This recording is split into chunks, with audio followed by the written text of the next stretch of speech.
ये है यूनिवर्स का सबसे बड़ा स्टार जिसके सामने सूरज लगभग नजर भी नहीं आता। तो आज ऐसे ही लार्जेस्ट स्टार के बारे में जानेंगे और लास्ट वाला स्टार सबसे कमाल का होने वाला है। अब जो हमारे यूनिवर्स के सबसे छोटे सितारे हैं उन्हें रेड डॉर्फ कहा जाता है। जैसे कि ये जो जुपिटर के मास से लगभग 100 गुना ज्यादा भारी होता है और रेड डॉर्फ का अगला स्टेज हमारे सूरज के साइज का होता है। लेकिन ये रेड डॉर्फ के कंपैरिजन में कई ज्यादा गर्म और चमकीले होते हैं, जिससे इनकी लाइफ टाइम लगभग 10 बिलियन ईयर्स तक होती है। हमारा सूरज इस बर्नर्ड स्टार से 7 गुना ज्यादा बड़ा और लगभग 300 गुना ज्यादा चमकीला है। साथ ही सूरज का सरफेस टेम्परेचर इस स्टार के कंपैरिजन में लगभग डबल है। लेकिन अब अपनी स्केल को थोड़ा और बढ़ाते हैं। अब रात के आसमान का सबसे चमकदार स्टार है सीरियस, जिसका मास सूरज से डबल है और इसकी रेडियस हमारे सूरज से 1.7 गुना ज्यादा है। लेकिन इसकी सरफेस का टेम्परेचर नियरली 10,000 डिग्री सेल्सियस रहता है, जो कि इसे सूरज से 25 गुना ज्यादा चमकदार बना देता है और इसीलिए इसका लाइफ स्पैन भी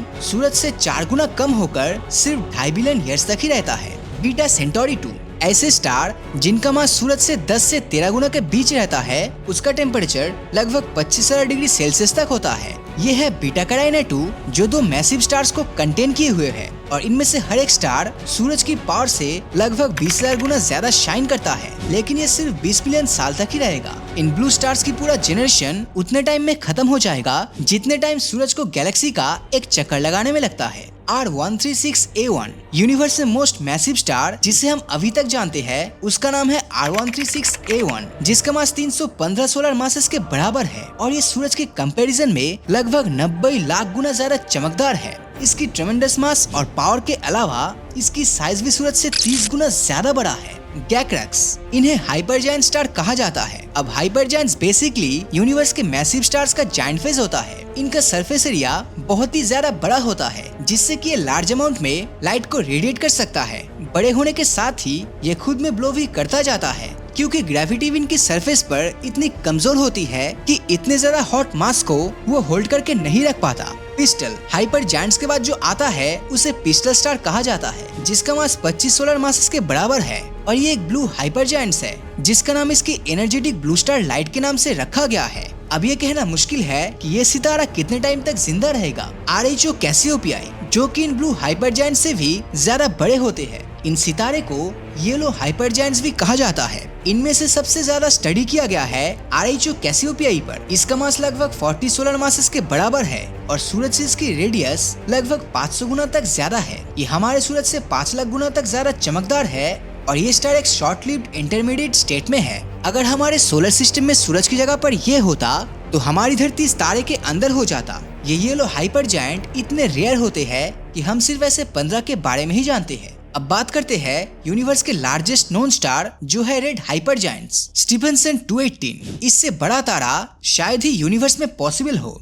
ये स्टार सोलर सिस्टम की साइज के लगभग बराबर हो सकता है और इसको मेजर करने में सबसे बड़ा प्रॉब्लम ये है कि ये अपने आप में ही ब्लो कर रहा है। स्टीफनसन 218 आज यूनिवर्स के सबसे बड़े सितारों में से एक है, जिसका मास सूरज से करीब 100 गुना ज्यादा और अभी तक वो अपने मास का आधा हिस्सा ऑलरेडी खो चुका है। जबकि एक टिपिकल रेड जायंट स्टार सूरज से साइज में 1500 गुना तक ज्यादा बड़ा हो सकता है और हम लार्जेस्ट स्टीफनसन 218 को एस्टिमेट करें तो इसकी रेडियस 2150 सोलर रेडियस तक निकलता है और ये सूरज से 5 लाख गुना ज्यादा चमकदार है। सूरज तो इसके कंपैरिजन में ये रेत के दाने के बराबर सा लगता है। 4 जनवरी 2012 के दिन 3301 नाम का एक अननोन यूजर ने 4chan साइट पर ये इमेज पोस्ट करता है और यूजर्स को इस इमेज में छिपे हुए हिडन मैसेज को डिकोड करने का चैलेंज दिया जाता है। अब जिसने भी इस इमेज को देखा वो इस पर अपना दिमाग लगाना स्टार्ट कर देता है, जिसके बाद देखते ही देखते ये इमेज इंटरनेट पर सबसे बड़ा मिस्ट्री बन गया। और इस इमेज को जब एक यूजर ने टेक्स्ट एडिटर की हेल्प से ओपन किया तब इसमें स्क्रीन पर आपस में जुड़ा हुआ रीडेबल टेक्स्ट का एक स्ट्रिंग सीक्रेट फॉन्ट में लिखा हुआ दिखाई देता है, जिसको डिकोड करने के बाद एक लिंक मिलता है जो यूजर्स को एक और दूसरी इमेज पर ले जाता है। शुरुआत में तो ये इमेज मिस्ट्री का एक एंड लगता है, पर जैसे ही आउटगेस नाम के एक सॉफ्टवेयर एप्लीकेशन से इस इमेज को स्कैन किया गया तब इस इमेज में छुपा हुआ हिडन इन्फॉर्मेशन बाहर निकल कर आया। अब ये इन्फॉर्मेशन यूजर को एक सबरेडिट पेज पर लेकर जाता है, जिसके अंदर एक बुक का इन्फॉर्मेशन था और उसमें एक कोड होता है जिसको डिकोड करने पर एक फोन नंबर सामने आता है, जिस पर कॉल लगाते ही यूजर्स को कुछ ऐसा सुनने को मिलता है। Very good. You have done well. There are 3 prime numbers associated with the original final .jpeg image. 3301 is one of them. You will have to find the other 2. Multiply all 3 of these numbers together and add a .com on the end to find the next step. Good luck. Goodbye. जिसके बाद internet की community इसके puzzles को solve करने में लग जाता है। पहले सुनाई गई कॉल रिकॉर्डिंग में 2 मिसिंग नंबर्स की बात की गई थी। जब इस नंबर को 3301 के नंबर के साथ मल्टीप्लाई किया गया तब उसके रिजल्ट्स को एक वेब एड्रेस की तरह यूज करते हुए ऐसे वेबसाइट पर पहुंचा जिस पर न सिर्फ किसी तरह का कोई काउंटडाउन चल रहा था बल्कि एक सिकाडा की इमेज भी शो हो रहा था। जब एक काउंटडाउन 0 पर पहुंचता है तब वेब पेज पर कोऑर्डिनेट्स की एक लिस्ट अपडेट हो जाती है जिनका हर एक कोऑर्डिनेट दुनिया के किसी न किसी लोकेशन को पॉइंट कर रहा था। इसमें दुनिया के 5 देशों के टोटल 14 लोकेशंस थे और जब इन कोऑर्डिनेट्स के करीब रहने वाले पार्टिसिपेंट्स ने इस लोकेशन पर पहुंचा तब कोऑर्डिनेट्स में बताए गए हर एक लोकेशन पर सिकाडा सिंबल और क्यूआर कोड का पोस्टर मौजूद था और जब इन क्यूआर कोड को स्कैन किया गया तब एक इमेज दिखाई दिया जिसमें एक और पहल छिपी हुई थी जो एक बुक तक जाता था जिसको डिकोड करने के बाद यूजर्स एक वेबसाइट पर पहुंच गए जिसमें इस वेबसाइट पर सबसे पहले आने वाले कुछ सिलेक्टेड ग्रुप्स को ही इस पजल की फाइनल स्टेज में जाने का मौका मिल गया। जब ये साइट बंद होने लगा तब इस पर एक मैसेज शो हुआ जिसमें लिखा हुआ था कि हमें सिर्फ बेस्ट की जरूरत है ना कि फॉलोअर्स की। अब जो भी पजल के फाइनल राउंड में पहुंच जाता है उन्हें वेबसाइट की तरफ से एक वार्निंग मिलता है जिसमें उनसे कहा जाता है कि वो ना तो आगे के टास्क के लिए किसी दूसरे से हेल्प ले और ना ही वो पजल की इस प्राइवेट स्टेज की डिटेल को किसी और के साथ शेयर करे। करीब 1 महीने बाद सब रेडिट पर फिर से एक इमेज दिखाई देता है जिसमें पजल के कंक्लूजन को अनाउंस करते हुए इस हंट की एंडिंग की घोषणा कर दी जाती है। अब क्योंकि इसको लेकर कोई ज्यादा एक्सप्लेनेशन नहीं मिल पा रहा था इसीलिए बहुत से लोगों ने मान लिया कि ये कुछ और नहीं बल्कि लोगों का समय खराब करने का एक तरीका है और इसके करीब 1 साल तक इसके बारे में कुछ न मिलने के बाद अचानक से एक और इमेज फिर से नेट पर आ जाता है और ये सिकाडा की वापसी थी जिसके साथ ही राउंड 2 की शुरुआत होती है। जो सेकंड पजल था वो फर्स्ट वाले से कुछ ज्यादा अलग नहीं था। ये भी पिछले बार की तरह एक बुक और एक लिंक प्रोड्यूस करता है। इसमें जो रिकॉर्डिंग सामने आया था उसका टाइटल द इंस्टर इमरजेंस था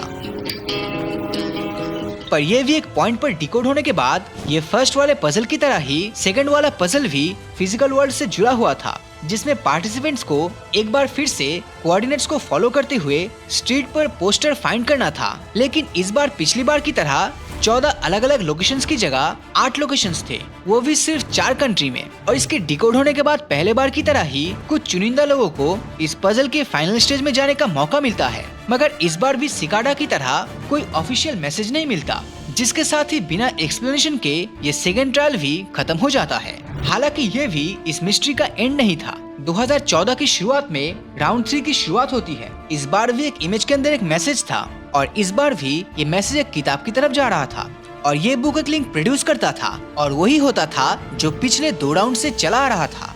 मगर एक बात जो पिछले 2 राउंड से अलग था वो था पजल का एक स्ट्रेंज बुक जिसका नाम लाइबर प्राइमस था जिसको किसी और ने नहीं बल्कि सिकाडा ने ही लिखी थी। इस बुक में अनगिनत क्लूज और कोड्स छिपे हुए थे और इनमें से कुछ तो सीधा डार्क वेब से ही जुड़ा हुआ था। इस बुक में टोटल 74 पेजेस थे जिनमें से अभी केवल 19 पेजेस ही सक्सेसफुली ट्रांसलेट हो पाया है और आज तक ये इमेज एक मिस्ट्री बनी हुई है। इस तरह पजल्स के जरिए इंटेलिजेंट लोगों की तलाश करना भले ही आपको बेतुका लगे लेकिन इसको इतनी आसानी से ठुकराया नहीं जा सकता क्योंकि वर्ल्ड वॉर 2 के बाद से ही गवर्नमेंट और कंपनीज इसी तरह की रिक्रूटमेंट टेक्निक्स का यूज कर रहा है। 2013 में ब्रिटिश इंटेलिजेंस एजेंसी GCHQ ने कैन यू फाइंड इट नाम से एक रिक्रूटमेंट प्रोग्राम लॉन्च किया था जिसमें पार्टिसिपेंट्स को इंटरनेट में छिपे क्रिप्टोग्राफ्स में से नंबर्स को डिक्रिप्ट करना था। जिन लोगों ने भी इस पजल को पूरी तरह से सॉल्व कर लिया था उन्हें एक प्राइज के साथ एजेंसी में जॉब ऑफर किया गया। गूगल ने भी 2004 में एनिग्मेटिक बिलबोर्ड्स के साथ कुछ ऐसा ही किया था और यूएस नेवी ने भी 2014 में इससे ही मिलता जुलता प्रोजेक्ट शुरू किया था। अप्रैल 2029 को 1000 फीट का एस्टेरॉयड एपोफिस धरती के बेहद ही करीब से गुजरेगा और अगर ये धरती से टकरा गई तो इंसानी इतिहास की सबसे भयंकर तबाही होगी जो हिरोशिमा पर गिरे न्यूक्लियर बॉम्ब से 10 लाख गुना ज्यादा तबाही फैलाएगा। ऐसी सुनामी होगी जो पूरे शहर को खत्म करने की ताकत रखता है और ऐसी खबरें आपको सोशल मीडिया पर भर भर के देखने को मिलेगा। पर ऐसी एक और एस्टेरॉयड 12 जुलाई 2038 को धरती से टकराने वाला है। अब नासा के मुताबिक इसके धरती धरती से टकराने की चांसेस लगभग 72% है। यहाँ तक कि कुछ दिन पहले इसरो चीफ ने भी एक पोस्ट किया था जिसमें उन्होंने कहा कि इंसानियत पर खतरा मंडरा रहा है। एक अर्थ डिस्ट्रॉइंग एस्ट्रॉयड धरती की ओर आगे बढ़ रहा है, लेकिन प्रॉब्लम तो ये है कि अभी तक इस एस्ट्रॉयड के सटीक आकार और कंपोजिशन की कोई भी डिटेल्स हमारे पास नहीं है। इसके अलावा नासा ये भी नहीं जानता कि ये एस्ट्रॉयड धरती के किस इलाके में गिरेगा। लेकिन इससे पहले हमें जानना होगा कि एस्ट्रॉयड होता क्या है। तो हमारे सोलर सिस्टम में घूम रहे सबसे छोटे एस्ट्रॉयड का रेडियस है 2 मीटर। वही सबसे बड़ा है सीरीज, जिसकी डायमीटर है 940 किलोमीटर। हमारे सोलर सिस्टम का ज्यादातर एस्ट्रॉयड मार्स और जुपिटर के बीच में एक एस्ट्रॉयड बेल्ट में मौजूद है, जहां इनकी संख्या लाखों करोड़ों में होती है और जो कुछ ऐसे दिखते हैं। आप ये जानकर चौंक जाएंगे कि इन एस्ट्रॉयड के बीच की एवरेज दूरी 10 लाख किलोमीटर तक होती है। कई बार इन्हीं में से कुछ एस्ट्रॉयड अपना रास्ता भटक कर हमारी धरती की ओर आ जाते हैं, जिन्हें नियर अर्थ ऑब्जेक्ट्स कहा जाता है। लेकिन सोलर सिस्टम में मौजूद ये नियर अर्थ ऑब्जेक्ट्स जो धरती के पास से गुजर रहे या फिर गुजरने वाला है, इनसे हमें हमेशा खतरा है, क्योंकि ये किसी भी वक्त धरती से टकराकर हम इंसानों का नामो निशान मिटा सकता है। क्योंकि ऐसी ही घटना 6.5 करोड़ साल पहले डायनासोर एरा में धरती एक बार देख चुकी है। 2013 में ऐसी एक घटना सामने आई जब रशिया के चेलियाबिंस्क सिटी में चेलियाबिंस्क मीटियोर ब्लास्ट हुआ था, लेकिन ये मीटियोर उतना कुछ खास तबाही नहीं मचाई थी। अब नासा ने इन्हीं में से एक एस्ट्रॉयड एपोफिस के ट्रेजेक्ट्री की एक वीडियो भी रिलीज करी है, जिसमें दिखाया गया है कि 2029 में जब ये धरती के पास से गुजरेगा तब इसे देखने के लिए किसी टेलीस्कोप की भी जरूरत नहीं पड़ेगी। खाली आंखों से भी हम इसे आसानी से देख पाएंगे। पर सवाल ये है कि क्या इसकी कोई संभावनाएं है कि ये धरती से टकरा जाएगा? तो 2004 में जब इसे पहली बार खोजा गया था, तब पहली ऑब्जर्वेशन में ये स्टेटमेंट दिया गया कि 2029 में इसके धरती से टकराने के 2.7% चांसेस है। उस समय इसे द मोस्ट डेंजरस एस्ट्रॉयड कहा जाने लगा और यही से इसका नाम पड़ा एपोफिस, जो इजिप्शियन माइथोलॉजी में एक विशाल सांप जो सब कुछ बर्बाद कर देता है। उसी पर इस एस्ट्रॉयड को ये नाम दिया गया। पर जब साइंटिस्ट ने इस एस्ट्रॉयड की ओर और भी कई ऑब्जर्वेशंस करे, तब सच सामने आया कि इसके धरती से टकराने के चांसेस तो ऑलमोस्ट 0% है, क्योंकि 2029 में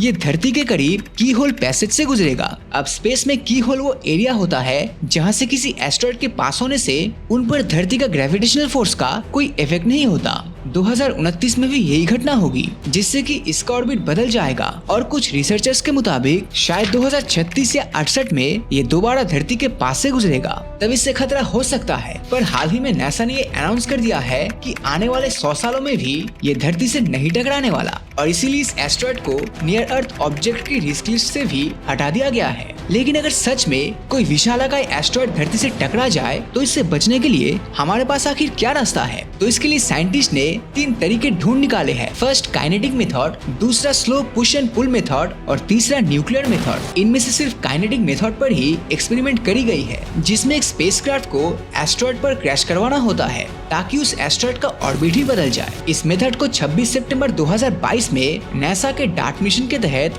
160 मीटर रेडियस वाले डिमॉर्फोस एस्ट्रॉयड जो धरती से लाखों किलोमीटर दूर स्पेस में घूम रहा था, उस पर एक स्पेसक्राफ्ट क्रैश करवाया गया, जिससे सूरज को ऑर्बिट कर रहे इसके ऑर्बिट में थोड़ा सा बदलाव देखने को मिला। ये एस्ट्रॉयड आने वाले भविष्य में धरती के लिए खतरा हो सकता था, इसीलिए नासा ने इस मिशन के जरिए इसका रास्ता बदलकर फ्यूचर में इसके धरती से टकराने के चांसेस को काफी हद तक खत्म कर दिया। अब सेकंड मेथड है slow push and pull method. इसमें स्लोली किसी भी एस्ट्रॉयड के ऑर्बिट को चेंज किया जाता है, जिसमें सोलर एनर्जी का यूज होता है। अब इस प्रोसेस में एक स्पेसक्राफ्ट को एस्ट्रॉयड के पास सेंड किया जाएगा, जो सूरज की रोशनी को एस्ट्रॉयड पर लगातार डालकर उसको वेपराइज करना स्टार्ट करेगा, जिससे कि गैस प्रोड्यूस हो और एस्ट्रॉयड पर थोड़ी सी थ्रस्ट पैदा हो, और तब ये एस्ट्रॉयड स्लोली अपना ऑर्बिट बदलने लगेगा। और सबसे आखिरी रास्ता है द न्यूक्लियर मेथड, जिसमें एक न्यूक्लियर बॉम्ब को एस्ट्रॉयड पर भेजकर उसे तबाह कर दिया जाता है। तो ये था एपोफिस एस्ट्रॉयड से जुड़ी सारी जानकारी।